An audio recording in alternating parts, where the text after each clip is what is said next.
Stan Gibilisco here, W1GV, Whiskey 1 Golf Victor. It is September 1st, 2013, 4:47 p.m. Mountain Daylight Time in the Black Hills of Dakota Territory, United States of America. That would be 2247, 2247 UTC. It is a Sunday. I thought I'd start on the 18 megahertz band. I've pre-tuned my radio because I've heard some stations on here.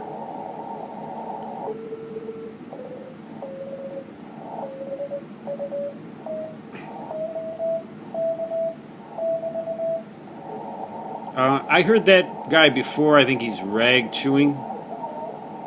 Or she.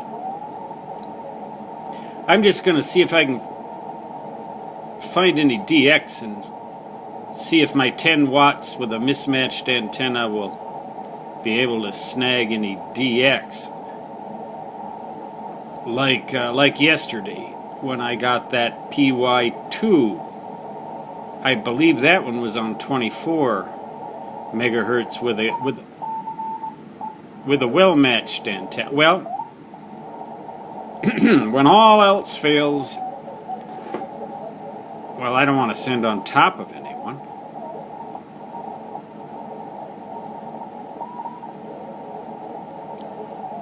When all else fails,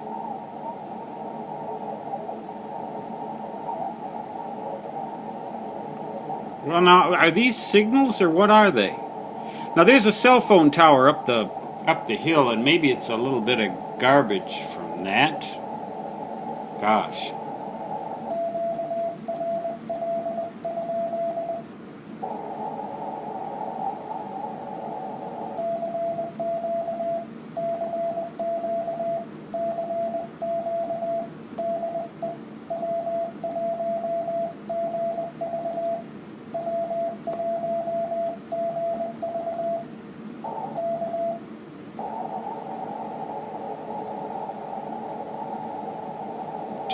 Just so I don't sound like a hypocrite there, a short CQ. Just so I'm not ranting and raving about how we should be using these bands because they're open.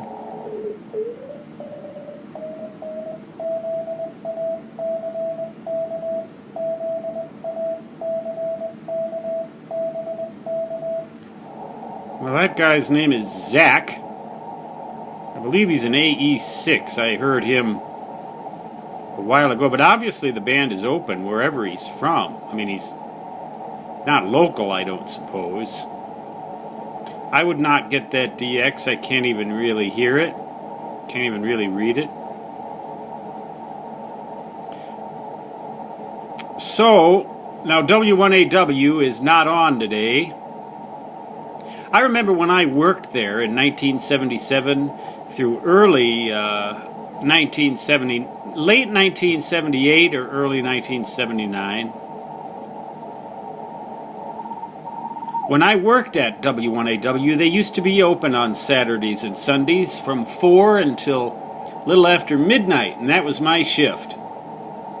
So I'd go in the summer like this. I'd go out and I'd swim out in the pool out there in New Britain. And then I would go into Newington, where W1AW was, maybe a little bit early sometimes. Sometimes we'd have visitors waiting at the door there for me, but usually not. And I would go in there once in a while a little early and tune the radio up with about 2 watts into that huge beam antenna, that pair of stacked beams on 20 meters at that time, aimed directly at San Francisco, where they were fixed in position. But anyway, I would get on there with about 2 watts. And it was really amazing, get a pile up with 2 watts. Of course, that call sign did, in fact, attract attention. Well, nobody's attracting much attention on this band right now, but 14 megahertz is wide open. There's the PSK part of the band. And we certainly do have a large number of signals there. I've just switched over to ham scope as my demodulator program of choice for PSK, because it will also work MFSK 16. And I want to try and get a little bit of experience with that mode. I've done RTTY. I remember in the 1970s I built my own radio teletype station. I got an old Western Union, I believe it was called a Model 102 or 103, one or the other of those. He's a little bit down below the ordinary PSK band. Anyway, I got, well, here are all the signals. I got that old thing and I built my own terminal unit. That was what it was called. There's still that contest going on. That was what it was called back then at that time, was a terminal unit. That was the interface between the radio and the teleprinter. I had to get special perforated paper, you know, with that perforated stuff on the sides there that you had to tear off. And sprocket feed, I believe they called that, and it would go through there and it would type at 60 words a minute maximum. That Model 103 teleprinter was so heavy. Obviously, you can see that I'm tuning 15 meters now to see if there's anything on it. Sure isn't much. I mean, meaning that there's nobody using the band.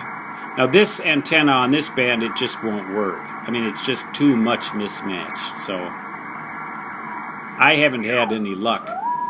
There's some PSK up there, though.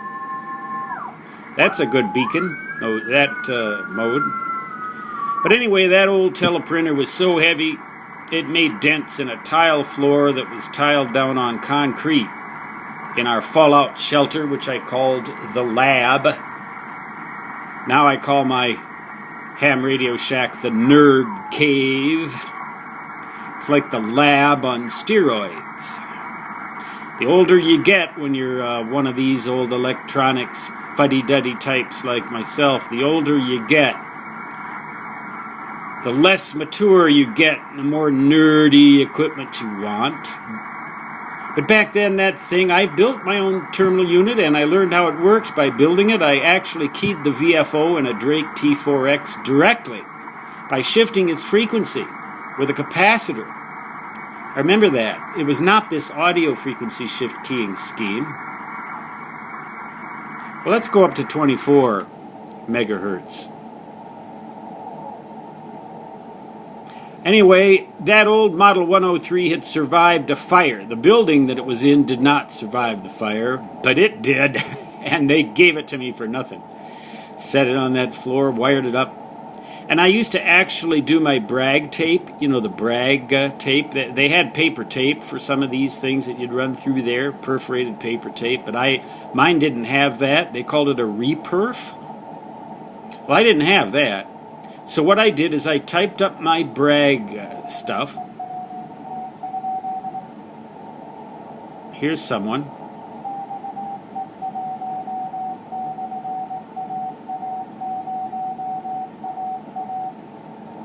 That's an XE1, an American in Mexico, because he's sending, but that's not nothing spectacular. The antenna is not optimized for this band right now anyway. But anyway, I played that.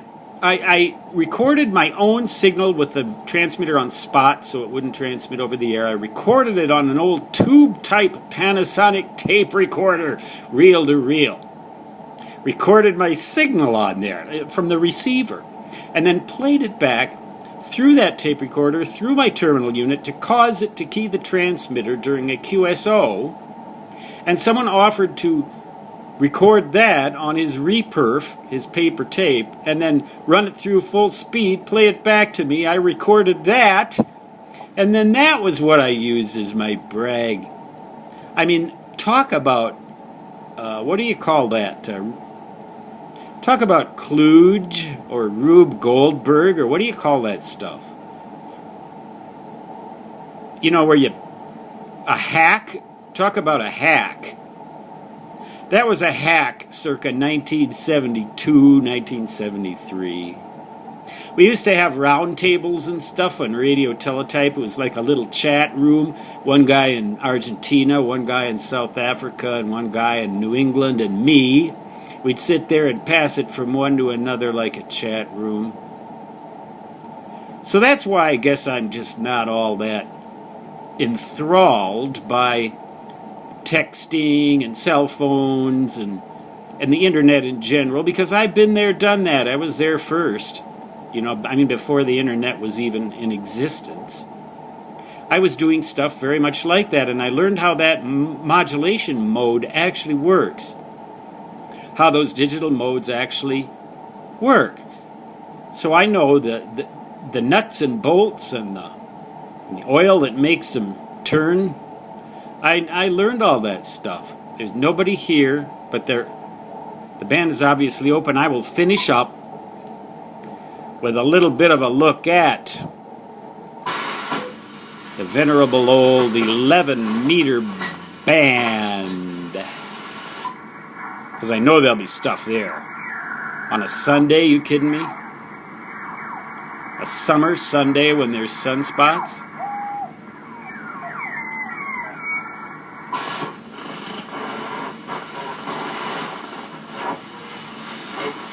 Well, there are a few.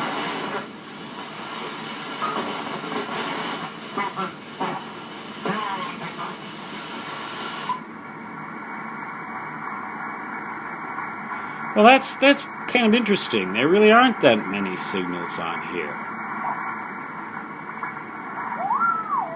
But they do exist. They do exist.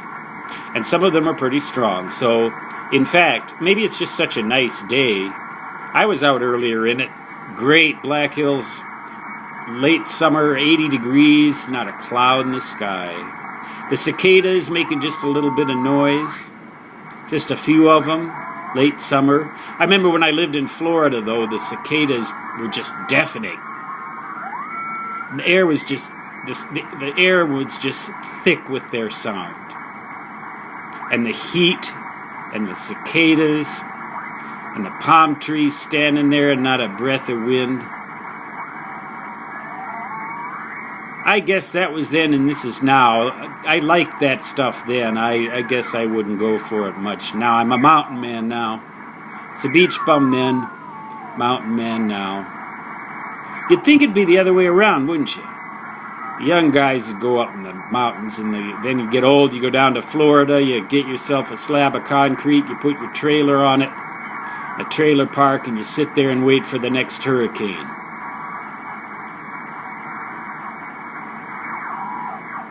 But, no, and when I get older yet, I think I'm going to go way up in the mountains somewhere.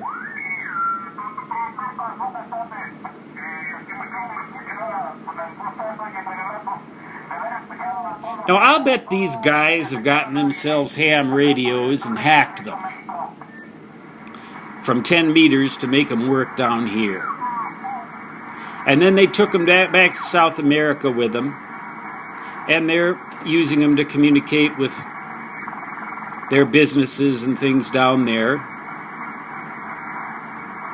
You know, if you're in the Darien Gap in Central America somewhere and you're operating Freeband, you really don't have to worry too much, I don't suppose, about anybody coming to bother you about whether you're complying with the law or not.